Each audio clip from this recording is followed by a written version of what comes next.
Mike, how's it going? Good, Frank. Yeah. First show of the new year. Yes, 2022. It does. It feels good to be here. Yeah, this is. I tell everyone this can be the best year of their lives. Hey, that's how you should look at it. And it's funny, people just believe everything I say. It's amazing. Let me tell you that story. So I had this client. We're sitting there talking about stuff, and she's like, she's talking about like the news and what to believe and what not to believe. She's like, why do you think people buy into stuff? And I says, well, we were all trained if people talk with articulation and conviction in their voice, they must be speaking the truth. And she goes, huh? And I'm like, for instance, and then I went to the spiel. I went, did you know if you walk over to your freezer, open it up, take an ice cube out, close the freezer door, place the ice cube on the center of your head, with your head chin up, and close your eyes and think of Alaska in the dead of the winter, the ice cube will not melt. And the client goes, really? And I'm like, no, I just made that up. But you're so right. It's all in the delivery. I lost her in 3 minutes. Like, what was funny? She's like, please do not tell anybody. I'm like, I won't mention your name. It's funny that you say that because like with work, I'm never afraid to deliver bad news because I always tell people, like when I'm coaching other agents and stuff, I'm like, guys, how you deliver anything is how the client will receive it and soak it in. You know what I mean? And so I don't care what it is, but in my delivery to them, I don't make it sound like the end of the world. So is it like, hey, you got this beautiful house, but it comes with a pit bull? Hey, I've got a pit bull. Those are good dogs. But it you know comes what with I mean? a rabbit pit bull. Yeah, there you go. With rabies. Yeah. But no, it's just so funny, and it's the same thing with like kiddos. Children. You think about it when they fall and you run over. Oh my God, are you okay? Yeah. And the tears start going. But if you act, hey, everything's good. That's how you present. Yeah, they pick up on that, and then no more waterworks or not freaking out. Yeah. So it's very funny how we deliver something is how we experience it. Yeah, monkey see, monkey do. Yep. And we're about to, and that's because now what we're talking about here is to overcome that, so we don't get caught up in the monkey see, monkey do. We actually have a conscious effort onto it. So we are the awareness. We are no longer wrapped up in the emotion. Yeah, we're separating from what's going on. And that's it. When you separate from what's going on, you then make a choice of your own. So that's it. That's the power. That's what Frank and I are here talking to you guys about every week. Now, Ash, do you have any resolutions this year? I do. It's funny you bring that up. So this is the first year that I have told myself I am going to write down very specific goals. I've always had general goals, that I'll jot down, things like that. But just with our practice, what we've been working on and things like that, I've realized this whole thing we call life or reality is honestly a lot more of us programming our habits and then changing the habits, and then our experiences change. So I've gotten very specific with my goals for this year. Okay. Exactly what I want to see, whether that's with work, personal life, perspective shift, this. Yeah. And rather than it being a hope, I am very much allowing myself to feel and experience these accomplishments as if they have already happened. There you go, yeah. And I specifically do this in the morning and at night. Key, yeah. This is the key. Yeah. And really what we're doing here, guys, is we are implanting the subconscious mind. Yep. That's what we're doing at the end of the day. We are planting the seed and letting it flourish. Yeah, and it's kind of like you're actually creating your future, but you don't create the situation, circumstance to enter into it. That's the surprise. So when a farmer plants an apple seed, they don't know this tree is going to have 7 branches and sprout 26 apples. Yes. Yeah. They know it's going to sprout apples. They know it's going to bear fruit, but they don't know how much. And that's the game. That's the fun of it. Yeah. So heading into the unknown, but there is a known in this unknown. And it's kind of like an equation. But we're going to apply different numbers, so to speak, or different frequencies into the equation to where the experience will be unknown. And that's what we want, just like the 6-year-old child waking up in Christmas. The experience of the unknown is what's under that tree in the big red box type of thing. I'm glad you say the unknown, too. And I think I've talked about this in a previous episode, but the reason I was always so afraid to write down specific goals in the past was I felt that if I were to write my goals down, and I feel like a lot of people deal with this, it's I need to write down every step that it takes in order to achieve that goal. So like a detailed breakdown. And since I don't know that, I kind of just give up because I'm like, well, I don't really know what I do here, and I can't really plan my goals because I don't know where I'm going. And now you stop. That's not what we're talking about. No. You set the goal, and then the opportunities begin to appear. Yeah. But we kind of do this in meditation, but when you actually bring it down into physical actually writing, when you're writing whatever goal, like what you want to experience, you actually, when you're writing it, you want to get into that place of already having it as you're writing it. So sometimes it takes writing it a couple of times or get into an excited mode and write it. So when you're actually feeling the energy and writing it, what you're doing is you're hardwiring the program into your subconscious. Now you're actually having an experience. That's why a lot of people like to write. It isn't 100% necessary to write, but for a lot of people, having that dexterity of moving the pencil or pen, whatever, utensil you're using, actually hardwires it into your subconscious. So it actually makes it more real than if you just imagined it in your meditation. Mm-hmm. But what we're attaching is the feeling of it, not necessarily the output. But the output is like, so I told people, like, I want $2 million. Yep. What would that feel like? What would generate the excitement for that? What will you be able to do with that? So all of a sudden, it's not about the $2 million. It's about what the freedom is. Most people look at. And what Frank said right there is the most important part of this. It is all about the feeling. Yeah. Because at the end of the day, you can write whatever you want, but if you're in your head saying, this is never going to happen, I'm never going to receive this, it doesn't matter what you're writing down on the paper. It literally is the feeling that brings these experiences to you. And so when you have that focus, when you allow yourself to feel what it feels like, and you may be sitting at home right now going, I've never had $2 million. How do I know what that feels like? No. You don't have to know by experience to get to the feeling. What in your imagination does $2 million feel like? Yeah, the truth There's no right or wrong. Yeah, the truth is, if you know the feeling heading into experience, what we call classic physics, it's not the unknown, so it defers every time. It becomes boring after a while. So everything that you had when you were a child, the reason you were running around excited is because everything was unknown. But you had the generative aspect of the excitement that led you into the unknown.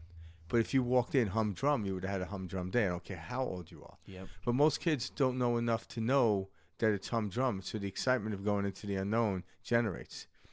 Now, from the vantage point of a child, you have what we call ignorance of knowing. And now, as adults, we don't have the opportunity to forget what we know. So what leads us in there is what we call wisdom. So we can override the knowing and head into a completely different knowing, because I don't know what I don't know. And what I don't know is my future unknown experience.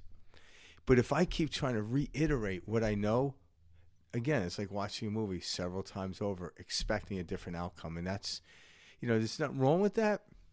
You might pick up different parts. So have an experience. It doesn't mean I go to Hawaii only once in my life, but every time I go, I'm looking for something different to do, so to speak. So it doesn't mean you only go once.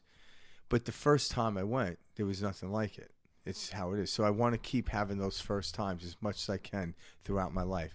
And there's infinite ways to do that. Oh, it's infinite. You just have to be willing to step into the unknown. And at first, and what me and Mike are talking about, so just for a lot of people, just sitting down on the couch in the morning and the evening, closing your eyes is the unknown. Most people don't go within. And they live their entire life out here. A lot of my clients that trying to get results in something, I tell them, I says, hey, have you done the work? And they're like, well, I tried to meditate. I'm like, that's like trying to pick up a fork off the floor. You either do or you don't. And I says, yeah, it's uncomfortable at first, but start with 2 minutes, work up to 5. And once you get the first tingling feeling of you've lost your body, now you know what it feels like, and now the journey is to keep getting there. It's not going to remain.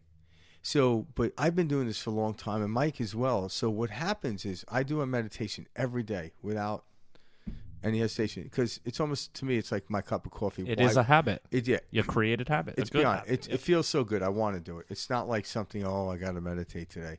No, I actually love doing it. But in the beginning, it wasn't that way. But the cool thing is I do it every day. And so when I start out my morning, when I'm done with my meditation in the form of sitting down, my eyes closed, shutting out the world, closing down my 5 senses, and just having a sense of a feeling of the energy around me. When I come out of it and I go about my day, I know the feeling that I want to hold on to. I don't worry about the outside circumstance anymore. Something comes up, I go and it disturbs me. I go back to the feeling I had. I still remember how I felt this morning when I was sitting on my couch doing it. I go right back to it. I'm familiar with the feeling. I go back to the feeling. That's why when we do it more and more and more, the point isn't to meditate all day. The point is to actually be in a meditative state all day, even when I'm driving my car, walking around, dealing with clients or whatever. Even if I got pulled over by a cop, dealing with that and trying to maintain it. I want to go right back to that feeling. And the thing is, that's presence. Yeah, that feeling is what's keeping me moving, and all the things around me I have more control over. Even if I get pulled over by a police officer. That happened to me one time. Yeah. And he went to write me a ticket. Did I ever tell you this story? I've never heard this one. It was a state Hell trooper. Yeah. State trooper pulled me over. Young guy. Yeah. And he had to pull up onto the pasture side because we're on the freeway. And he's like, yeah, I pulled you over. And I'm like, speeding, He goes, I know you like, these cars are fast. It was in like, I'm like, yeah. Were you in the Challenger? Yeah. Yeah, hell yeah. Like, yeah. He's like, all right, license registration took it, went back. A couple minutes went by. I'm like, okay, you come back. He's like, today's your lucky day. My printer broke. So it ain't luck. Yeah. No, I said to him, I can follow you to Kinko's. And he probably laughed. Yeah. Well, he was a stern guy. Oh, was he? Yeah, he's like he had something to prove. No, yeah. Well, I think due to what's going on with law enforcement, they have to maintain the thing. Yeah. Cool. And then it was funny on my passenger side was one of my books. He's like, I'm like, oh, it's a book I written. He's like, really, you wrote a book? And it was just brief like that. And I'm like, you want a copy? And he's like, no, I can't accept gifts. I'm like, were you ever bribed with a book before? And he goes, have a nice day, Mr. Daly. And walked away. I was going to say, I thought he took it. No, that's funny. He can't take gifts, That makes sense. And so I didn't bust his chops anymore. That's awesome. But it was funny because, like, it wasn't like saying, I'm not going to get a ticket. I'm not going to get a ticket. I'm like, oh, shit, I was speeding. Yeah. I'm dead to rights. If I get a ticket, so be it. Is what it is. Yeah, and his printer broke. Yeah. Yeah. Thank you, universe. Yeah. It's crazy though when you really start to practice these concepts. Frank mentioned the word wisdom, and wisdom to me personally, let me just kind of explain. I guess my version is wisdom is a absolute knowing. So I've been practicing these concepts now. Yeah, wisdom, going on 3 years. Yeah, wisdom's the ability to get into an experience without even knowing what's going to happen. It's the faith in the knowing. Yes, and so I've seen the changes in my life, and I'm talking, guys, dramatic changes when it comes to, you name it, job, money, relationships, family, friends, you name it. This has affected me in all facets of my life, and I love it. And tell the audience, like, how long did it take you to get there? And to get there, with meditation, it probably took me a solid, I don't know. It's hard for me to explain because I can't really pinpoint it. I just knew. I made this promise to myself that I knew this was the path. When did you start doing like the meditation on like a day-to-day basis? Oh, I started. It probably took me, I would say, 2, 3, 4 months of meditating on and off to get to the point of the peace, the silence. Okay, where I knew what it was. Now think about that. 2 to 3 months. And this was, it was not every day at first. Yeah, but 2 to 3 months to get to that place, isn't that worth it? And I was going to say, and it's been every day since. Because once you know what you're doing and what that feeling is like, it's freeing. It's very much so a very free feeling. So taking that and bringing it back to the wisdom portion, wisdom to me is a knowing, it is a faith, and you're no longer forcing anything. Just like Frank's conversation right there. He wasn't saying, okay, right now I'm not going to get a ticket. No, he wasn't trying. That was a care. He's not trying to force point, anything. He was simply present there in that moment. Did he deserve a ticket? No, but what's funny is, what's funny is it wasn't even that I didn't get the ticket or whatever. It was a kind of funny dialogue because you could tell the guy wanted to laugh, but he couldn't. Yeah. Because he's on the duty and probably had a camera on him and stuff like that. He totally did, yeah. And I was kind of subtle about it, but I can't help. I have to joke. I can't be serious about anything. Yeah. And like when I said the Keiko's thing, he just like shook his head like, he's like, dude, come on. Shit, I got to deal with it. If I printer went out, you got to be a pain You got to bust my balls. Bust my balls. That's awesome. Yeah. That's a good story. He probably went back to the station. He's like, I got a character today. Seriously. Freaking idiot wrote a book too, by the way. That's good. Yeah. Hopefully he went home and Googled you. Yeah, right. Yeah, I should have gave He got his own copy. I should have followed the freaking Keiko's. That's awesome. Yeah. By the way, guys, if you haven't checked out Frank's book, please do so. Oh, you plugging me right now? Oh, dude, I got right it. on. It's called Enjoy the Ride. Yeah. Enjoy the Ride by Frank Daly. Easy. You can find it on anything, guys. Actually, that's one of our we have a joint resolution this year. Yes, we do. Goal. It's to write a book. Frank and I are going to put together a book this year. Yep. And I can't wait. Yes. I can't wait. Yeah, it's going to be great. I've been thinking about some good ideas. Yeah. All right, cool. So that's going to be fun. Good, because I have none. It will come to us. No ideas. It will come to us. Oh, yeah, it comes to me. But that's the excitement about a new year, guys. New goals. Every day is a fresh start. The moment you wake up, you are no longer the same person you were 8 hours before when you went to sleep. So take that, and that's what we want to. So we talk about New Year. Take the word New Year and put it into New Day. Every day. So is a new year. Yeah. What I like to do, and you don't have to do it exactly the way me and Mike do it or anyone does, but it's kind of like anything. I wake up in the morning and my meditation sets a prime. It reminds my body what ecstasy feels like. Yep.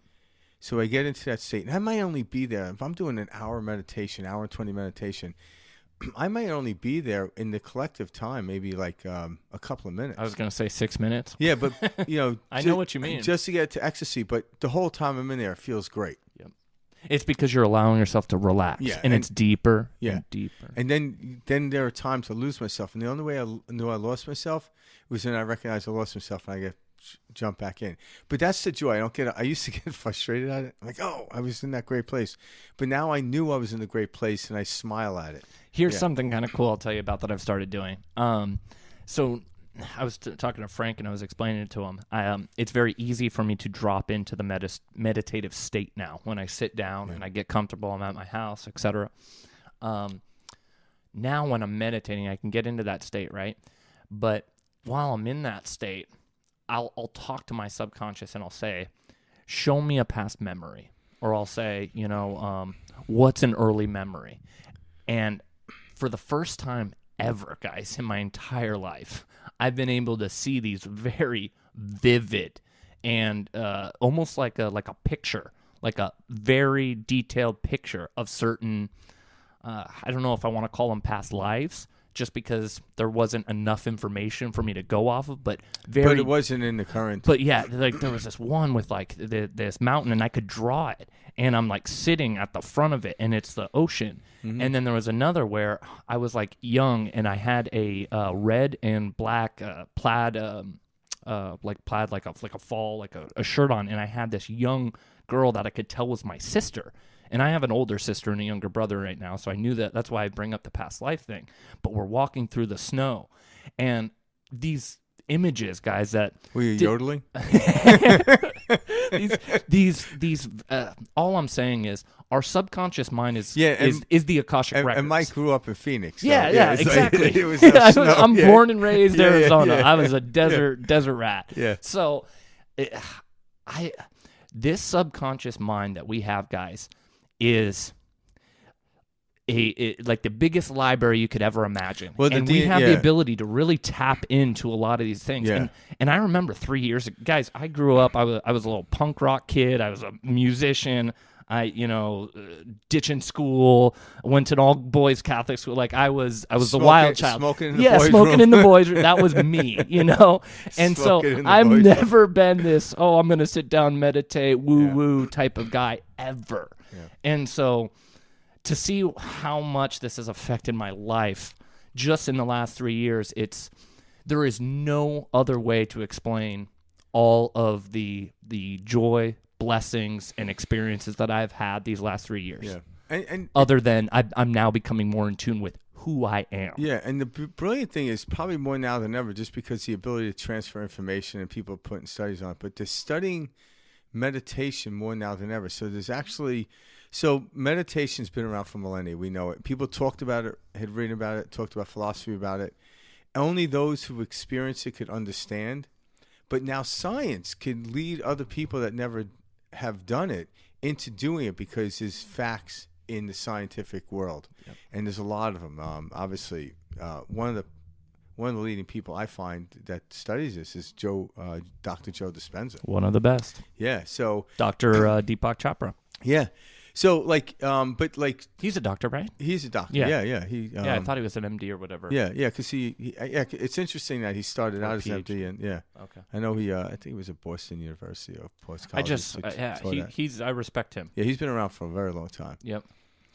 But also too, there's a guy out there named Wim Hof. He's one of the most studied specimens, and I call it specimen. Mm-hmm. This guy, he does these breathing techniques close to what we do, where a different type of interval of breathing. But what it does, it takes the energy from your lower chakras or your lower energy source, what we call survival, and moves it up into our creative place. And he teaches people how to regulate their body temperature. So he's called the Iceman. I don't know if you ever heard of it. William Hof's awesome. Well, real quick before you continue on that, the energy center at the stomach where we eat, there is a ton of energy here in our core, guys. And it's because we digest, sex. A ton of energy is stored survival. Here. Yeah, survival. All of these things Frank is talking about. So when you know how to manipulate this energy and move this energy, that's what William Hof is doing. Yeah, yeah. So he's taken it. So he's actually realized the mind controls the body, but because we have beliefs and we buy into them, we don't want to expand beyond this, so the body can only do this. And everyone's heard the story of the 4-minute mile. Yep. It can never broke until it was, and then once it was, everyone's started shattering it. Yeah, I still haven't done it, but I did it in my car the other day. I was going to say that was probably way quicker than 4 minutes. Hell yeah. Hell yeah. That's when I got pulled over. You guys like, what are you doing? I'm trying to break the 4-minute mile. I was like, so you realize you're in a car? I'm like, yeah, the guy who did it was running. I got to leave me alone. Yeah, leave it alone. But so they have the neuroscience behind it, which is amazing. And this is the answer into our future, because a lot of people are like, what do we do about the healthcare system? It's destroyed. This is the answer. Now, I am not by suggesting don't go to the doctor and just sit home and meditate, but actually incorporate it in. I'm a firm believer in incorporating, because one day you don't eliminate out of your life, but you add into your life. And when you add into your life, all of a sudden you start to eliminate naturally. As people become more and more involved with these techniques, they will come to see any type of sickness, disease, etc., is brought on. The Mayo Clinic started doing this, I don't know how many years ago. What they would do is when patients come in to get chemo, so they all sit around in a chair, and they have the medicine pumped to them while they're sitting there. They started playing what they call meditation music, and there's certain frequency outputs of it. And they noticed the people that were actually subject to the music while they listened showed up less, got less sick from the actual medication. Chemo, right? From the medication. Yeah, the chemotherapy or whatever they call it. But they also noticed radiation. It was chemo in this situation, but. So when they would take the chemo, they weren't losing as much hair. They weren't getting sick, as nauseous and stuff like that. But they also noticed a recovery even with the cancer. So, they're not like running out to, although there's people say we don't need the chemo, but I'm not here to dispute that. No. But there's a correlation going on. So when you start to add something into your life, you'll find out one day you won't need it. the other thing, but don't try to do it because some people can go cold turkey, like people that are up against the wall that have like stage 4 cancer and stuff like that. They have nothing to lose. Yep. So, and it's happened. There's records of it all over the place. But for the everyday person, don't eliminate anything from your life. This goes along with the theory of what we call the monkey bar theory. Don't focus on letting go, focus on grabbing. And what I mean is grab onto something new. So for resolution, don't give anything up. Add something to your life. Naturally, you'll let go of things that are no longer effective. You no longer want to do. And when we get to these higher states of consciousness through meditation, getting rid of something will be simple. You'll see it because when you go higher into another state of consciousness, you are no longer that persona that once did that thing. So get there first. That's what makes it easy. So people that go cold turkey somehow slipped into a different frequency. That's why it was easy for them. But if you're still in the same frequency trying to stop something, it's going to be a chasing tail. It's going to be difficult. You must get to a different level. So you can still do this, but try stuff like meditation. Make choices that you didn't make the day before. One thing that helped me get to those different levels of consciousness was forgiveness. My personal forgiveness. Yeah. Because what's holding a lot of us back at home is we feel like we kind of deserve to suffer in a weird way. And we hold ourselves like very accountable for our past mistakes and how could I do that? And we hold on to this pain. That is not serving you. That is not helping you. That will not change one thing about the past. It won't, guys. I know this. No, it actually keeps it around. Yeah, and when I really started to forgive myself for everything and realize that's when my levels of consciousness began to expand and I could let go of things and know, I'm no longer that persona. And I'm glad you used the word persona instead of person because that's what we are. We are a bunch of bunch of personas on top of each other, and we mentally carry them with us and feel like we have to live our lives by these personas when we meet people. That's why like people when they're like depressed or sad and stuff and they meet others, they feel like they have to kind of like tell their horror story or this is why I'm here. You don't. You don't at all. And so this story you've been carrying with you, you think it's like you, who you are, but it's not at all. The moment you got up this morning, it's a new you. Yeah. If you're really close to it, you get caught up in it, it feels like it is you. But I've been there. Become the great actor, like the A-list actor that chooses the next role. Once the movie's over, and everyone gets this point, like, I want to change. I'm like, well, change. It doesn't mean your old character was bad. You're just getting bored of it. We hold on to the old character, though, and because it's all we know. Yeah, and we think it's us. Yeah, so you become but forgive the character is what I'm saying. Yeah, you get cast in a stereotype. So, but it took me a while to. But how I was able to elevate and let go of these things was I began to forgive myself. Yeah. And guys, this doesn't mean you have to go to every person you've ever wronged and write it. No. That's honestly kind of drudging up and carrying the character even more. Yeah. You simply just have to allow yourself to let go. And the paradox is, when you forgive yourself for the they forgive you too. Well, even yourself, like you forgive yourself for the act that you did or whatever habit you had. The paradox is you no longer want to do it. Oh, but if you keep demeaning yourself for doing that, you're going to do it the next day, the next day, and next day. It becomes this torture. Hence chamber. Karma. Yeah. Whatever that's the wind-up doll you become. Yeah. You're only you don't see that you have other choices, so you just replay out the same experiences until you learn the lesson. Yeah. And that's where coming again, going into the deep, closing your eyes, shutting out all the 5 senses, it literally, without doing anything, it shows you the detachment. And that's when meditation isn't about stopping thought. It's about watching it pass on by. Don't grab onto it. The thoughts aren't yours. So don't try to stop them, but just let them pass on by. And when you can do that, and when you grab onto one, the emotion picks up, and you're like, oh, let go of it. That's enlightenment. You just witness something, and that's the understanding of enlightenment. That's it. Yeah. I think Buddha was the one who said, It was meditation. I didn't learn or I didn't gain anything from meditation. No. But what I lost or what I gave up Yeah. was anger, depression. Yeah. I forgot what else he said, but that meditation isn't going to get you something. No, it it's an allows you to experience. let go Yeah. of stuff. It's actually, when you meditate to meditate, but the actually residual effects of it are what, like, they're different for Mike than they are for me, different for anybody else. But when I meditate, it's just strictly to meditate. It's not to get somewhere. Nope. Because now it'll be a chore. Then it's I go to the gym because it feels good now. I don't go to the gym to gain something. Same thing. Let's clarify this with the like our goal setting. The goal isn't for me to get somewhere. It's just giving me a direction to move. And when I move in a direction with no distractions, I keep focused. I got my eye on the bullseye. That's the feeling I want. It's not even getting there. It's the steadfastness of moving towards it. So I set out a target, a goal in front of me, and it's not to necessarily reach it, although I will. It's the feeling from this point to where the goal is. That's the journey. That's what we want. So that's why we set goals. that's what life is. Yeah.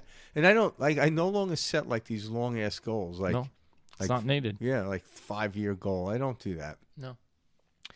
I'm not saying you shouldn't do that, but my goals are pretty close. My goals are every day, and then week, month, or whatever like that. And then, because if I do it every month, eventually I'm going to be 5 years from that time. There's going to be another target. I set the goal as far out as I can see beyond the horizon, just like when I'm driving a car. But as I keep looking at the windshield, a new horizon opens up and opens up and opens up. But I can go into my mind's eye and see into the future, and I could shorten it up when I close my eyes because I generate a feeling of already having it. It's not about, I used to meditate and think about something going towards it, like chasing a carrot on the stick. I would look at myself as a bystander looking at myself doing something, and I realized that's Keeping you separate from it? keeping me separate, yeah. Now when I do the imagery, I'm already there. I did that too. I know exactly what Yeah. you're talking about, Frank. I'm already there. And if it's me, I tried to see myself, and then Yeah. I was like, no, I need to feel yeah. myself. And I remember even before I started doing live speaking, I would do that. I would be like looking at myself on the stage as if I was in the audience. And I always wanted to do it, and it was never happening. It's never happening. Then one day someone told me, yeah, do it this way. And next thing I know, I was on stage, and the only thing I saw was my hands doing this. If I looked down, I see my feet, but I didn't see myself, but I saw the audience. And I would see the people in the front row, and because it was a little darker. So I had this imagery as if I was on stage. I'm looking around at the stage. And within a month, I was in front of like 30 people talking. See, that's awesome. Yeah, and the way it came was amazing. I didn't anticipate it. I wasn't searching. I wasn't like hunting it down. Someone was like, "Hey, I need someone to talk up." One of my clients was listening to me discuss something just one-on-one. Like, would you mind talking in front of my employees? See, that's awesome. And I'm like, yeah. What do you want me to talk about? Just what you talked about today. And I'm like, so I came up with a thing, and obviously I started out with what kind of business he was in. Mm-hmm. But all this information that we reveal, it doesn't matter what you're doing, but how I apply it, I would generate it towards the people, the audience I'm talking about. But it was literally like a month later, I was in front of these people. And that was the goal. So now, because I've experienced it, I know it works. But it only works if I'm steadfast. It's almost like going to the gym. People are like, how long do you have to work out for? As long as you have to breathe. I'm like, what do you mean? I'm like, once I stop working out, there's a deference from what I'm expected. It doesn't mean like, hey, if I miss the gym for a week, I'm not going to die. If I miss meditation for a week, I'm not going to die. If I think I'm going to die, I'm doing something wrong. All right? So there are times when I miss meditation, but it's very rare because I actually enjoy it now. In the beginning, it was work. It was effort. Why? Because prior to that, I would get up in the morning like, oh, I have to go to the gym.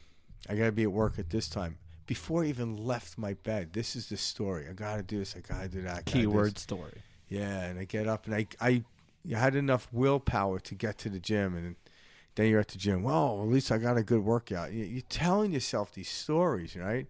people are like, hey, how's the day going? Oh, good so far, right? It's all these I things know in all the those morning. people.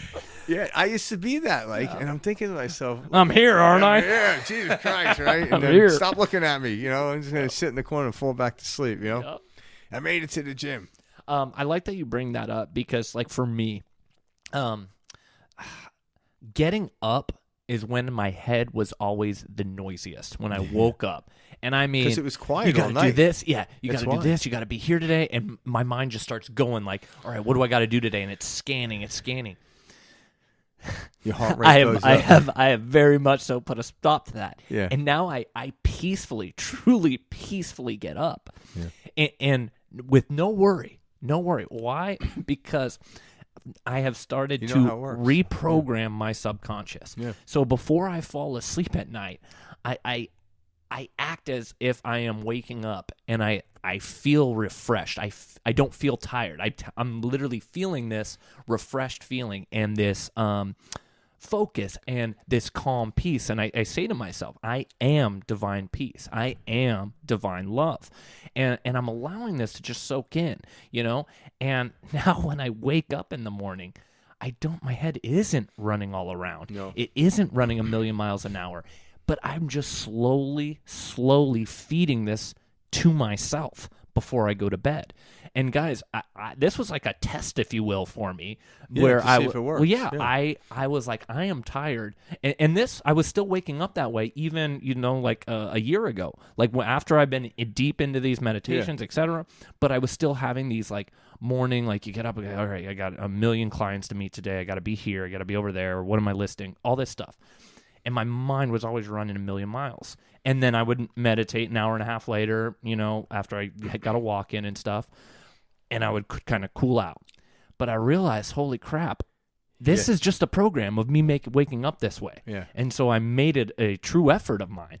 And I peacefully, I get up and I'm like, oh, there's nothing rolling around in the head right now. And I take my dog out, and then I go for like a nice little walk. Yeah. I don't sweat anything. And then I'll like walk over and I'll look at my calendar. What do I got to do today? Yeah. Guys, with ease. This is just changing the program that you have repeated day in, day out for the last 10, 15, 25, 35, 40 years. Yeah, and in the beginning, it is uncomfortable. It is. It always is, but push through it.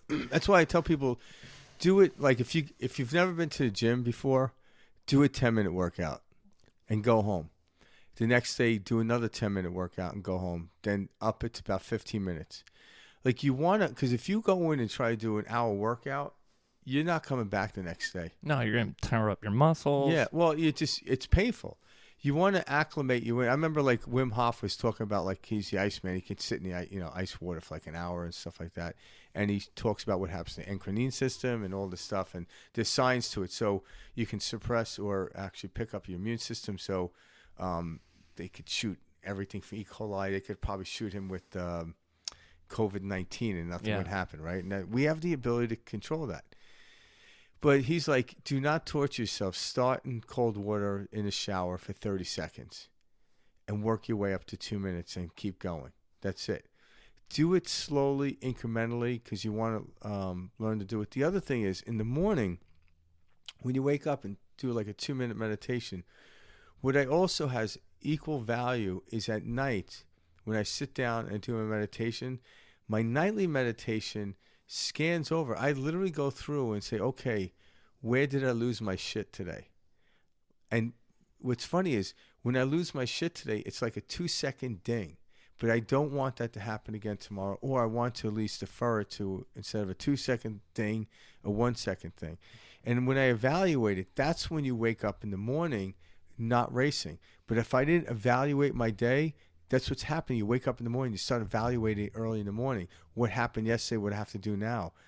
So it's a good practice to sit down and evaluate. First start out with, what could I have done better?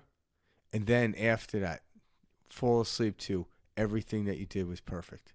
And there's a lot more perfect things than imperfect things. It's just the imperfect things stand out. Why? Because they're not common, which is a good thing.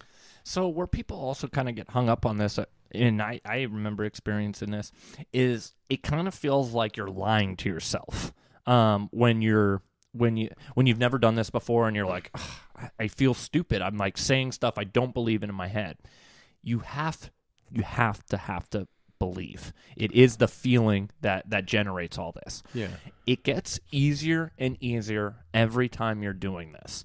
And you will begin to experience subtle little things that really surprise you. Yeah, start small. And it gets exciting because then you're like, holy shit, this is working. I'm in control. Well, we've always heard this, like, start with the small stuff. But it's just funny, like we're talking about start in the beginning, start small. The reason we do it, it's like anything. Yeah, a kid doesn't run, when they're a baby. They got to first learn to walk, that's it. And that's what these steps are. It's you jump into that cold water for 30 seconds. You try this meditation for 2 minutes, and then you add a little bit and add a little bit.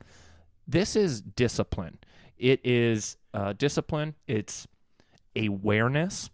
I think my favorite part about this is all day long, I'm working out, per se, in my head.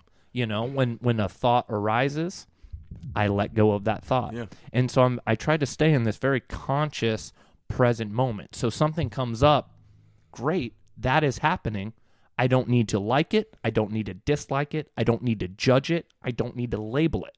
It just is. Yeah. When we can get to this state of just experiencing, my God, is life beautiful. And it starts to unfold in the most wild ways. Yeah, because now you're just dealing with preference and non-preference. Yep. Yeah. So circumstance out, you go to a buffet. There's every type of food there. You only choose your preference food. Yeah, you might go over and say, hey, I never tried that. So you go into the unknown. But if you don't like it, it doesn't ruin your meal. You just spit it out. Just hopefully not back on the plate where other people are eating. But right, because of COVID-19, you can't do that anymore. So I want to go into this. I'm going to kind of throw something at you, Frank, that I've never really asked before in a weird way. Okay, so this whole subconscious thing that we have, this subconscious mind, I don't want this to come across in a cold way, but this human experience is much more, the word mechanical doesn't do it right, but we're more like a computer than a human person that we've always associated with. And what I mean by that is what we start to feed to the computer is what we start to experience. And this is proven. How would you best kind of describe that? Because this experience is much, much more than a computer. And I don't want to cheapen it by saying that. But I also don't want to add a layer of attachment like there's something special about the person. Because honestly, you're trying to detach from being someone, something. You see that you are none of that. In fact, if my hand could move fast enough, I could put it in and out of my hand right now. If it was vibrating to safe at frequency, the same frequency, I could go like this and in and out, and we're vibrating frequencies. Yeah. We're in fact waves. That's what we are. How would you kind of understand without this? cheapening What is a computer? It's nothing but a mere fractal of who we are as human beings. So when you look at understanding of fractals, whether it's fractal mathematics or fractal geometry, everything in its containment of the whole or small is the same object. Okay.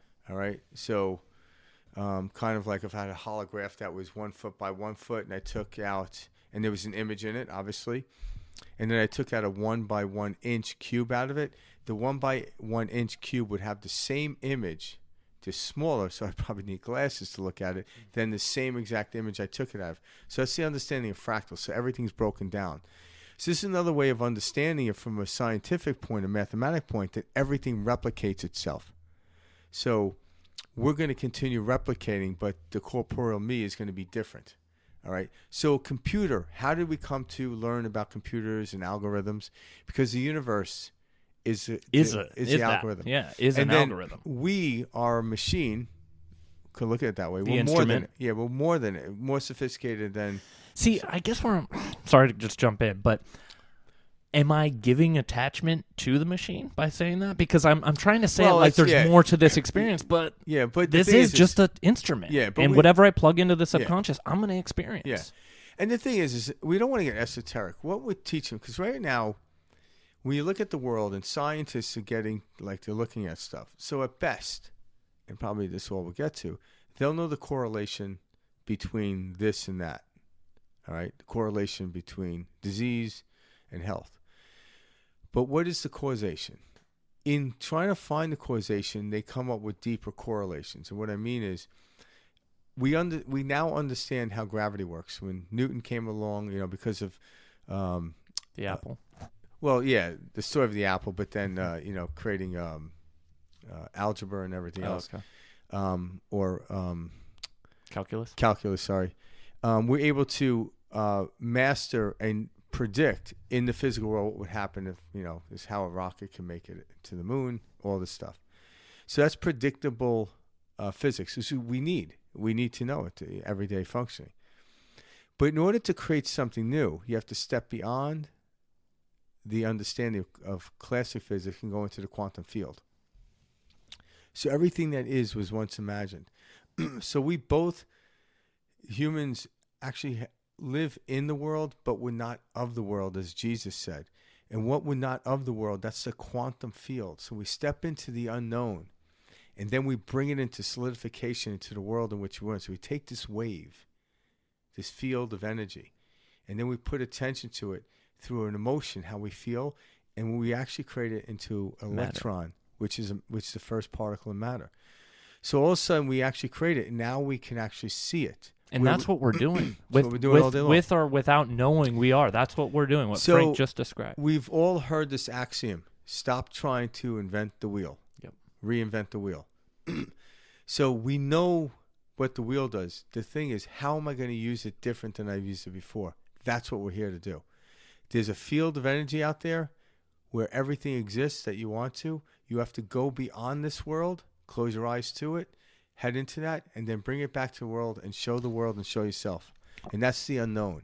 And that unknown, too, guys, when Frank's talking about that, we're not talking about quieting. We're not talking about shutting the eyes and thinking the answer. You will not find these answers through analytical thought. That is not it at all. It's in the silence that these answers will appear to you. And you want to touch a little more on that? Yeah, but they appear, they direct me down the road for the experience to happen. But you know what I mean? Like sitting there going, all right, I'm going to figure this out, No. And trying to weave this idea in your mind, you're working against yourself. Yeah. You have to know it will come to you, and you allow yourself to get more and more relaxed. And the universe, the God, whatever you want to call this, reveals it to you. It's beautiful. Well, it reveals because it knows where you are on the path in which you're going. Yeah. Just like the GPS knows when to give me the direction, knowing where I am. It will not give me a direction. If I'm 200 miles away from someone, it's not going to tell me you've reached your destination. So, and you're aware of that. You're aware there's a journey. And when you're moving in the journey, you actually become aware of your gestation period. You can feel it. But in the beginning, you might not know the gestation period. But the thing is, once I gain the feeling of already having what it is I want to experience, I don't really need the destination anymore, do I? But it's impossible not to reach it if you maintain that feeling. It literally is impossible. So once I anyone knows this. Everyone knows this. If you were going on a vacation and everything is done, you got the plane tickets, the hotels reserved, you know what resort you're going to, all this, and you know the dates it's happening. Once it's all done, you then generate this excitement. It's as if you're already there, but you're not. You're not even there, but you're there. Some people actually like that point better than the actual vacation because the vacation comes and goes so quick. They're like, like that. Too caught up in the head, you can't even enjoy it. Yeah, they can't enjoy it. But they enjoy the moment heading up to something. Creating it. Because they're already there. And can you imagine you live your life like this every day? So whether you make it there or not has no bearing on your life. But you know what's funny? The paradox is you will, you have to. It has to show up. That's how it works. Yeah, how it works. So when you don't concern yourself with money, just the feeling of the experience of what you can do, and you have all the money in the world, and you maintain that feeling, the money has to show up. It's proven. And it does, guys. It does. Trust me. So it does. Me and Mike don't want you to take our word for it. What we want to set out there for the new year, for anyone that's listening that's willing to do this, Start, if you haven't meditated before, start meditating, meditation. There's a ton of stuff on YouTube you can put on there. Guided meditation is really good. Yeah, that's how what I started with. Transcendental meditation is really good. That's great too. So you go out there, start with like a 5-minute meditation. Or even if you do like a 10, 15-minute one, but you only make it 5 minutes, so what? Who cares? Do not try to struggle too much in it because you're not going to hate it. So if you put on a 10-minute meditation, you make it 3 minutes, okay, fine. Boom, take the headphones off, go about your day. The next day, try to make it 3.5 minutes. One day, you'll forget where you are, and all of a sudden, the meditation will end. And that's when you know, holy shit, this works. I just did it. And it's not about getting to a point where you're meditating 5 hours a day. Nope. That is not what we're talking about. That's an experience on itself. I've done that. But it's not, that was for the experience. It's not necessary. What we're learning to do now is become familiar with a feeling that I gain in a place of nowhere, no being, and carry that through my day. So when something does rattle me, I remember what that feeling was, and I go right back to that with my eyes wide open. I know what the feeling is like. That's the feeling I want. But this happened. I don't care this happened. I'm not going to let this situation, circumstance steal my feeling away. And a lot of times, I generate that feeling when a circumstance, situation that used to bother me comes up. That's when I pull it out. Because if mundane things are going, I don't realize to reach for that feeling. Because nothing's really standing out. But it's when that one thing stands out, I'm like, wow, that just kicked me into this place. This like deep meditation place with my eyes wide open, because that adversary made me go to that place. Where before, like just walk in the park, I'm like, oh, this is nice, the day's nice. All of a sudden, I'm like, wow, you're almost oddly glad that thing happened, because it then shoved me back into that place of that feeling of ecstasy that I was in the morning on the couch. I know what it feels like. I know how to get there now. So it's about learning how to get to that place when you head into the unknown. But if you want, people are trying to create a predictable life so they know how to feel. And I'm like, that's humdrum. We don't like that. So if I create my little world around me, I'll know what my coffee tastes like every morning. I'll know, brush my teeth. I know this. But the second something's out of place, like the weather changes, now I got to readjust my plans, because you're stuck in the outside world. We're in the world, but we're not of it. So don't let the outside world dictate how you feel.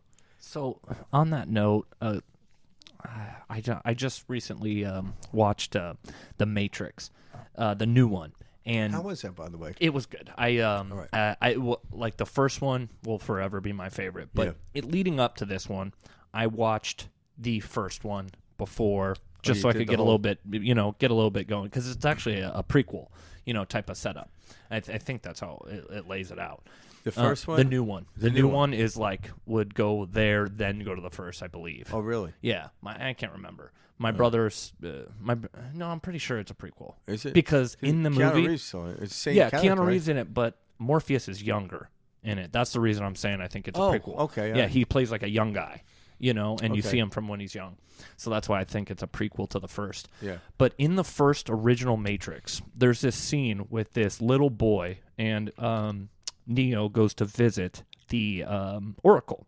And so he goes, and there's this little boy, and I'm sure everybody remembers this. I hope this is not a spoiler for anybody. No, it's not a spoiler. There's just like this little boy, and he looks like he's almost in like monk garments, and he's got these spoons, and he's bending these spoons. And, Neo, the main guy, walks over to him, and he starts talking with him. He's like, hey, how are you doing that? And he like picks up the spoon, and he feels, it's a full spoon.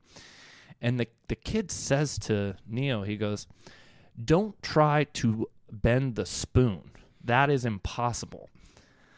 Realize the truth. There is no spoon. What he's saying there, guys, is stop trying to change the outside world. Realize this outside world, it can only change from within. Yeah. What you're experiencing out here does not really exist. It is an internal projection. Yeah. And I get it, guys. If we're stuck in this world, this sounds out there. But when you begin to practice this is the truth. Yeah.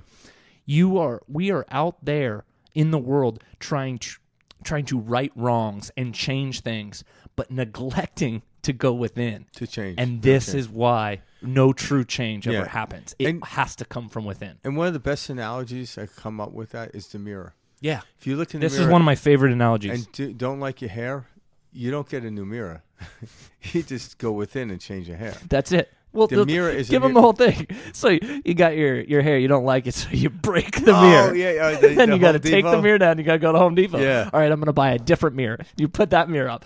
It still looks the same. What is this? This mirror is ridiculous. I can't believe this mirror would look like this. Yeah. Yeah, I love that. that. So, because look. That's one of your best analogies. Yeah, I think I told that a couple of podcasts ago. Yeah. Oh, that's one of my favorites. But so it's rearranging the outside world. And this is. But that's what we're all trying to do. We're all trying to change the spoon. Yeah. We're all trying. You can't change out here. You have to change the here. premise of that story, if someone hasn't heard me tell that story, was the premise is there are sometimes things happen and you think it was because you changed the outside world. So the story goes, I didn't like my hair, so I discarded the mirror, went to Home Depot, bought another mirror, placed it up, and looked in the mirror. I'm like, damn, I don't like this. So I'm like, the hell with it. Discard the mirror, go to Lowe's, get the mirror, put it up on the bathroom, look in it again. It's like, man, this is not working. So I decided to go to my local True Value hardware store down the road. I go there, and by this time, I'm just frustrated as hell. So I pick up the mirror, throw it in the car. Because I'm frustrated, I roll around the windows and light up a cigarette, start smoking it. And in the midst of doing this, the wind's blowing. And because the wind's blowing, it changes the look of my hair. So I get home, I put up the mirror, and I look, and I'm like, now that's what I'm talking about. And then I call my buddies up. If you're going to get a mirror that works, get it from True Value hardware store. And because we didn't see and understand the correlation of me opening the window because I didn't want smoke on my car because the old lady would kick my ass, right? I don't smoke, by the way, Karen. Don't worry about it. And you're not my old lady. She'd kill me if I said that. I do smoke, by the way. Old lady. Yeah. But we thought it was the mirror that did it. It wasn't. It was the wind blowing that changed it. That's it. So, and it was in that letting go of the moment that wind blew. If we go within and change the way we feel, if you change the way you feel and you maintain that feeling, your actions have to change. Just like when I changed when I changed the destination in my GPS, all of a sudden what I have to do changes automatically. So when that changes automatically, I have a different outcome every time. So we go in. Keep uprising. So when you actually get into meditation, you start feeling good. That is your natural state. And it never remains the same. My joy is never the same because we live in an expansive universe. So there's different degrees of joy, just like there's different degrees of suffering. There is never the same suffering. There's different degrees. Now, suffering and joy are the same thing. They're just different degrees of the same thing. They're not they can be opposites, but they don't really oppose each other. But once you flip it, you can move in degree. Yep. Just like 80 degrees and 20 degrees are both temperatures, but they're not opposites. You might prefer the 80 degrees over the 20, unless you're an Eskimo. But they're not opposites. They're just different degrees of temperature. And that's it. Yeah, in the world of polarity, everything are just different degrees. They might be on the opposite sides of the poles, but they don't oppose each other. At some level, at great level, they actually support each other. They absolutely support each other. But the thing is, okay, what do I prefer? If you prefer the 80 degrees, move towards the 80 degrees, 75 to 80 degrees, doesn't matter. You have the ability to stay in that field of that pendulum part because that's a conscious effort. It doesn't mean you have to put up with 20 degrees. Nope. Unless you live in what Michigan. Frank's talking about is the yin and yang. Yeah. This is the balance of life. To have this immense love that we feel when we're talking to our mothers, our fathers, our children, our brothers, our sisters, we have to have pain. We have to have experience. Love and pain. Well, what I'm saying is like love and pain. A lot of people experience that, but you don't have to have it. Well, no, but like people try to separate love and pain. And what I'm trying to say is it's kind of on the same, like what you're saying, it's on the same spectrum. They support each other is what I'm saying. Yeah. That level of love that you feel can be reflected the same way in the sadness you have when that loved one passes. Well, yeah, But your love doesn't have to, like the sadness in itself is a love. The ability to have that feeling. well, yeah, and the way to do it, and we know this, all right. So when you get into a state of peace, and a loved one passes, you're going to be somber, but you can be at peace with it. All right. Same thing when you're, at a rock concert. If you're at peace at a rock concert, you're not going to be somber. You're going to be excited, but you actually enjoy it better in the state of peace. Otherwise, you go into an anxiety mode. You can. People do it all the time. I used to do it. So when you learn the state of peace, you could be on either side of the pole, but you're actually in the center, looking to that direction. So, yeah, if your loved one passes, you're going to go through the mourning process, but you can do it through peace, or you can do it through terror and fear. And as we learn what the state of peace is at, you can actually then apply it when these things happen. Peace is a natural state. It's the balancing point in the balance beam, or the seesaw. It's the teetering point. Without that, there is no teeter. There's no movement. The thing that holds the pendulum as it swings based on the gravitational pull, that's the center point. That's what we want to do. So here's the pendulum. If you move further up the pendulum, guess what you're not doing? You're moving. This here, close to what swing. We call the base, is where swinging. You move further up that ladder, it's moving, but it's like this. This is hardly moving. Now you get to this place, there's very little movement. But we would like this way. I like this way. But we're not erratic. Down here, at this base level, you're erratic. But up further up, this is still erratic, but you don't feel the movement up top. So like this this amount of love and then like this amount of sorrow are kind of one in the same energy, just different degrees. And when you actually learn to balance it out in the state of peace, it doesn't matter what happens. That's the alchemist. That's the alchemist. Yeah, you actually then can... that's what we're here to do. Yeah, you can transfer the energy. Transfer the energy, so you can take the base energy and make it into a higher. So you take lead and make it into gold. It can be done. We know it can be done.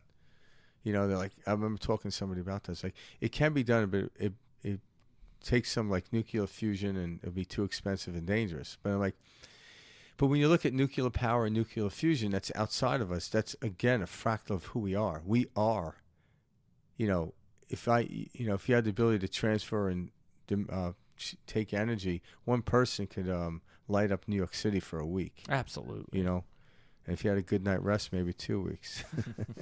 It's crazy how much energy we circulate. What we're learning to do now is to control the energy output. And how we do it, we create an electromagnetic field that actually continues to pour back in the energy. When we're in what we call the lower chakras, or the lower energy field of survival, we're actually extracting from our field. And again, if you're walking across the street and a car's coming racing down the block, it's a good thing you have this fight or flight. But the second the car passes, you make it to the curb, you're fine. All of a sudden, your body starts to settle down, unless you start telling the story to your friends. Oh my God! So if you do that and you go to a bar and tell your friend, you're actually kicking in the cortisol again and again. Every time you tell the story, you're reliving the moment, even though the moment only happened once. So we learn to get out of the danger. But the thing is this: once you get really good at this, you don't find yourself walking the street where there's a car doing 100 miles an hour down the road. You're conscious. So I noticed the car coming because I wasn't. Now I became conscious. My alert system happened. All my blood left my vital organs, went to my limbs so I could run across the street fast. But the second I found myself out of danger, all of a sudden everything was suppressed down. So when Frank says he's become conscious, correct me if I'm wrong, but you now know where your energy is going. Yeah. That's a big part of this awareness thing. I know. And now, so guys, the reason we get like so the Matrix, exhausted, you could see things happening. Yep. And you slow it down. You know where the energy is going. You are aware of this, this feeling, this experience. And so, like during the day, especially like a work week, if you're very unconscious or you're asleep, for example, there's so much thought that goes on in your head all day. You're thinking about what you should have said to that guy that talked back to you, what you should have told your boss off, all these types of things. And we all do this, and you run through them in your head about, oh, if this just would have happened this way. And you're playing these stories over.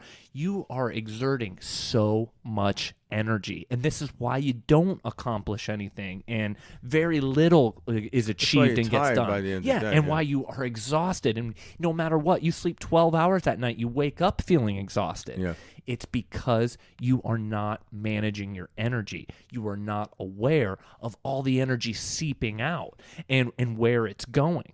But when you're focused and these thoughts come up and you go, whoa, that's like what Frank just said, stopping the bullets, like in the Matrix. That's what they're trying to show you. When you step out of the survival mode, and we look around the world, it's like, I haven't, unless you're at the zoo and a tiger gets loose, when are we running from tigers? Oh, man, we haven't needed true survival mode in 60 years? But again, like when I'm driving my car and I'm listening to something informational and a car goes to cut me off, I am still happy that my survival instincts are still there and I recorrect myself. But I no longer react to it. I just move over, boom, safe, go back to it. So it's kind of nice. But when I'm fully conscious, I could be listening to something and be completely well aware, and I could see that person. It's almost like I know they're going to come into my lane and I slow the car down. So I don't have to get to that point and react. But I'm not always there, and that's where my subconscious comes in, thank God. So the game is to try to stay in your conscious state. And how do you stay in your conscious state more? If you're constantly heading into the unknown, you're forcing yourself to become conscious. In other words, if I go to work the same day every day, I've been doing this for years, and I remember thinking like, wow, I know I took that freeway, but I don't remember the underpass, passing that overpass, but I know I had to, unless something picked me up and zoomed me over it. Yeah. But I don't remember it. But my subconscious got me to work safe. All of a sudden, now it's like, okay, maybe I should take a different way to work, because if I do that, I have to become conscious, because I'm not subconsciously programmed to do this. And in that conscious state of doing something different, I'm creating new neural pathways. It's creating new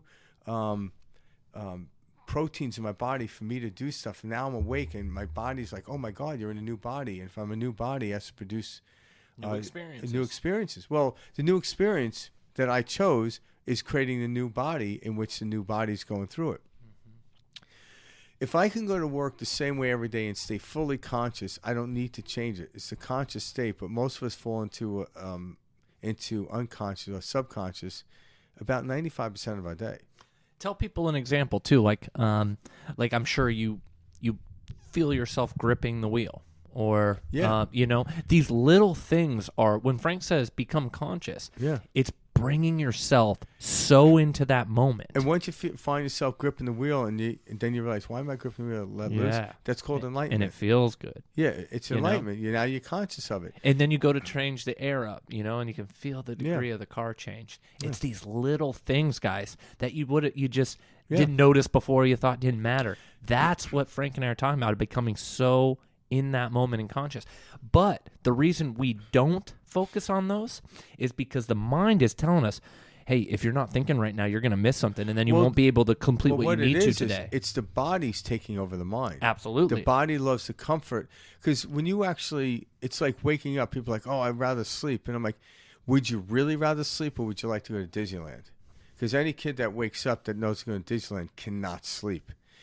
The reason you think you like to sleep more than be awake is because you think you have nothing to look forward to. And the only thing you can look forward to is the unknown. So the kid that's going to Disneyland doesn't go every day. It's unknown to them. They do not sleep. They do not sleep the day before Christmas. That's the life I want to live. I want to not know what I'm heading into. So when I wake up, my eyes open, I jump out of bed because it's unknown. I might be going to the same gym, but I'm doing a different workout I did 6 weeks ago. It's a conscious. I might go to a different gym because I belong to a group of gyms. And I sometimes. Do you? You belong to multiple? Well, I didn't know that. I belong to Mountainside, and there's multiple Mountainsides. Oh, okay. So a lot of times I thought you went to like different gyms. No, I used to do that. Oh, that's funny. Just to change your scenery, huh? Yeah. What I do is I get in my car, and I'm like, I try not to plan out. I go in my car. I'm like, I'm going here. And once I say I'm going here, I just go. I don't try to like, oh, Yeah. maybe I should stay close. It'll be What do I have to do it first? Do I need to bring clothes? No. That's Just it. go. But like for me, Frank, like a big thing is I no longer focus. So the reason I can fall into these momentary things is I allow myself knowing with full faith that, hey, my subconscious mind, my higher power, my higher self will not let me miss whatever appointment I got to do or whatever bill I got to pay or whatever. Yeah. And it's in that knowing that I allow myself to really become fully present in every moment. And so now my mind before used to be going, chugga, chugga, chugga, chugga. Hey, you're not thinking about this right now. If you're not thinking about this, you're not going to get this done. What about this? What about that? And it's this weird trap. And so you never allow yourself to be fully present. And then you show up at the appointment because you think on time, you're going to and now mess you're up. aggravated. Yeah, you think you're going to mess up. Yeah. And so your mind goes, hey, if you're not thinking about this, you're not going to get there. Yeah. And that's not the case. No. When you say, I will get there, I have full faith in my higher self, you get there and you're in this moment, and then it happens and even that's more like, than you could ever imagine. Even better. Yeah, and we just, we want people to exercise this because taking our word for it doesn't mean anything. Nothing. But try it out. See how it works for you. It cannot fail. It cannot fail. It cannot. It's an equation. We think we are so this person, and we think that things are happening to us, and no, not at all. You are everything you are experiencing is from a subconscious thought that is implanted deep down, and you are experiencing it as the conscious mind, when it's going on, and giving a bunch of stories to it about why this is, a new day or whatever. But everything you're experiencing, guys, is in your subconscious. Yeah, it is. Yeah. So as you go forth and you just change your perspective to it, step back from it, look at it, and start small. And then one day you wake up and realize everything is small. It really is. We know this axiom. Everything is small. There is nothing big. We just make a big deal of things. That's it. So start small, start easy, and see the effect of it. Just notice how you feel. If I could close my eyes and just for a minute, I could feel a little bit better. I have control over my mind. It has control of my body, not the other way around. And if my mind can control my body, I inherit the earth. That's what meek means. But when your body controls your mind, you don't see the inheritance. No, you're completely living in the character. You're living based on other people's experiences. Or projections of you. Yeah, that's it. So you're like, okay, what do you have for me? So now you're collecting scraps from the back of the restaurant rather than sitting in the best seat in the house. Yep. You were actually given the best seat in the house, but you're eating out of a dumpster without understanding this. When you come to understand this, you would never eat out of a dumpster. You go and have the best seat in the house. And guys, this isn't something that works sometimes. It works all the time. This cannot fail. And trust me, I've tried this the last 3 years. When it seems like it's not working, I would not say because this. you got distracted. Yeah. And even then, there's too much evidence. Yeah. Even because like early on, when I would get distracted and stuff, even then I'm like, but wait, this and then this, and I couldn't believe this happened. Just get on the path. And little things will start to happen. Actually, every human being's experienced success in this field. Absolutely. They don't see the correlation.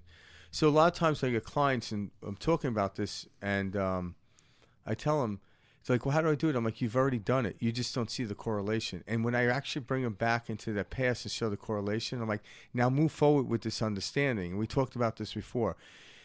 There's a difference between doing something and having experience, like if you watch someone go to the gym and it's like, okay, I'm going to go do this. But if you actually understand when you lift weights, with the physiology body, what it does, you lift the weight and the muscle fibers rip. And when they rip and you put protein in it, they don't come back to where they were. It grows. And if the object is to grow, you're going to do it. Knowing that is what allows you to do it even more efficient. So we are natural efficient beings. Now, when you look at some people or things I've done in the past that weren't efficient, I just didn't know the equations, if you will. But now I do. What happens is my expansion is great, but there's a subtlety in everything I do. Like Mike, he's a professional musician. So when he was playing guitar in the beginning, learning how to play guitar, it wasn't subtle. But then as time goes on, even now, if he learns a new chord structure, it's so subtle. He puts nuance into it subtle, just like we do this talk, because there's nuance into it. We're not relearning it. But those nuances, it's now the pendulum doing this, it's doing this. But it's so subtle to where that slight move is all I needed. Like when I would box, I would duck all over the place. But then when I got really good, I just, boom, side. The glove would like slide off my face. That's what I wanted to be. I didn't want to be out here, because I was out here, I was out of reach of punch. I was out of place. But when I did this and I learned the subtlety, all of a sudden now it's a nuance. And that's what we're talking about. That's the level you want to get. When you get higher up that pendulum, it's not erratic. It's subtle. And you love the subtlety of it. And we will re-emphasize this over and over. And over. This does not work for just some people. No. It works for everybody. This will work for everyone. Yep. Everyone has these abilities, this power within them. Why? Because we're all a fractal of each other. We are. We're all the same. And separate We at are the same all time. one. We're all one and individually having a unified experience. We're actually all playing in each other's stories. Yeah. And it's so perfect when you think about it. The way this whole thing works. Yeah. And then when you start to get into this rhythm and you're enjoying it, it gets better. Yeah, if you took a drop of water out of the ocean and you measured it, you know, how much sodium does it have and all this stuff, and you did the same with the ocean, it would be the same elements. One would just have more water. That drop of water is the ocean. Is the ocean. And the ocean is that drop of water. You can't separate. You can separate them from a worldly sense, but they're still connected. So me and Mike seem from a worldly sense we're separated, but we're connected. There's an electromagnetic field that contains us. But so we're having this unified experience, but from an individual perspective. So my perspective is looking this way and Mike's looking this way, but we're having the same experience. We're just doing it from a different perspective. So as social beings, I offer up my perspective, Mike offers his perspective, and my perspective then expands, and so does Mike's. And hopefully so does yours if you're looking on us. It isn't competing. We don't know any more than anybody else. Competition's created in the mind. Yeah, it's a crazy. Truly, Yeah. truly. If you are competing with somebody, you've already lost. Yeah. It is time to then understand the principle of collaboration. We are collaborating. Everyone I come in, even athletes collaborate with other athletes because they make the other athletes maintain their status of performance. Because if I come to play a game and the person is nowhere near the status I'm at, I'm not getting any better. Or I'm not moving to a greater field, I should say. I want that person to be equal to me or slightly better so I can move up the ladder, so to speak. It's not about overcoming that person. It's about overcoming my shortcomings. I'm not trying to overcome on anyone. I want them now, instead of being envious of people now inspire me. Oh, my God. So, when I go to the gym and I see some 75-year-old guys with bigger guns than me, that inspires me because I'm not 75 yet. No, but I see what you're saying. Oh, yeah. But before, it's like, holy shit, that dude looks better than me. And so the envy would come out. I don't like that feeling. I can't stand it. That actually suppresses your hormones. The reason it doesn't feel good is because when you guys feel it, it's because you're not meant to feel that way. No, it's not part of the equation. Yeah. You're not meant to respond that way. Mm-hmm. But when I get inspired by someone because they're doing something, like, damn, I got 20 years to go. What's going to happen then? And again, it's just looking at it from those angles. When you change your perspective on it, it makes the world of a difference. But I can choose to be envious, and where is that going to get me? It's going to probably stop me going to the gym. I'll probably end up working out by myself and not learning a new thing. I want to be around people to learn things. I want new conversations. I want this. Not to be better. I can never be better. I tried that once. I read every book and studied history, language, because when I was younger, I was told I was deficient. Well, I'm going to show you. And every conversation I got in, I threw out stuff, and people were like, oh, you realize? I'm like, I was doing it for a weird reason. It was like to overcome something. And then I realized this is stupid. I stepped away. I heard myself, and I sound like that freaking moron, like the know-it-all. And I'm like, I do not like being that person. Now, I forgot half the shit I even read. But when I stay present, isn't it funny how we do that? yeah, I know exactly what you mean because I used to do shit like that. But what all I the time. notice is when I stay present, nuances come to me that I never said before. Like I'm quicker in the mind, and it becomes funny or what have you. I don't anticipate. You weren't trying to be anything. No, I wasn't trying to be anything. Yeah, simply being. Yeah, and that's all I am. I'm no smarter or dumber than anybody. Don't claim to be. There's no. Yeah. But what me and Mike, we truly enjoy doing this every Wednesday night, once a week. We truly enjoy this from a different perspective. And again, we said this before, and we truly mean this. We don't prepare at all. No. We don't. Other people at home are going, oh, we know. yeah. Hell yeah. Yeah. Don't look prepared. No, yeah. But truly, yeah. If we sat down and Frank and I had, okay, here's what I'm going to say tonight, and here's what you're going to say tonight, this would be no kind of show that anybody would listen to. How tonight started with the whole New Year kickoff? Yeah, it's because Mike, he just got himself a diary. I mean, a journal. A journal. Yep. And he showed me his journal today. I'm like, hey, let's talk about that today, you know? Yep. So it was like that nuance. So something kicked it off, but it just came into the field. Mike was just like, hey, check out the... I was like, when I first got here, hey, look at my new journal. I was sharing some of my goals with Frank, and he was like, this is cool. Like, let's jump into this. I think your journal's good. Check out my journal. Hey, that's how the ego works, guys. That's Damn what it. Frank's talking about when he's talking about that feeling of looking at somebody with envy when you're at the gym, or that person with the hot girlfriend or the hot boyfriend. Well, there's no envy to feel. There's a reason that doesn't feel good in your body. Listen to your body. Your body is telling you everything. Yeah. And the more you start to trust yourself, the more this spoon disappears, this reality that we call reality. You start to see, oh, wow. As soon as I go within, as soon as I do the work, I allow myself to feel the change, then I experience it out there. And this works. That's the mind-body connection. That's what yoga is. You know, yoga, people like, and there's nothing wrong with that, but when people talk about yoga, they think about downward dog. Yeah. Now, the reason these positions work is because you have to step out of the belief of your body can't do that. So you have to become mind and body, but there are other yogas that don't involve stretching, but it's about connecting the mind and body. When you meditate and you control the way your body feels, that is mind-body. That's yoga, no matter how you look at it. Absolutely. Yeah. So it's not just a stretching format of exercise.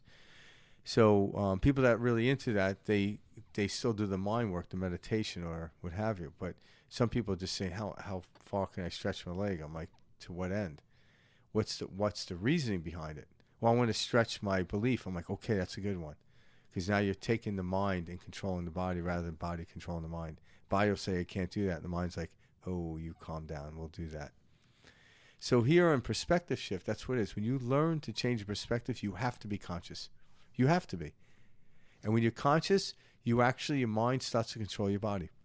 And they unify. Yeah, that note is what I really want us to kind of leave everybody with is when you allow yourself to become aware of the thoughts that are going on, the feelings that are going on, then you can start to kind of fine-tune these and take on these methods Frank and I are talking about. That's when the subtlety, but until you're not aware, you're sucked into the video game. Yep. You feel like you're very much too close. Yeah, the world is going to crush me. It's swallowing me alive, and it's very, very real.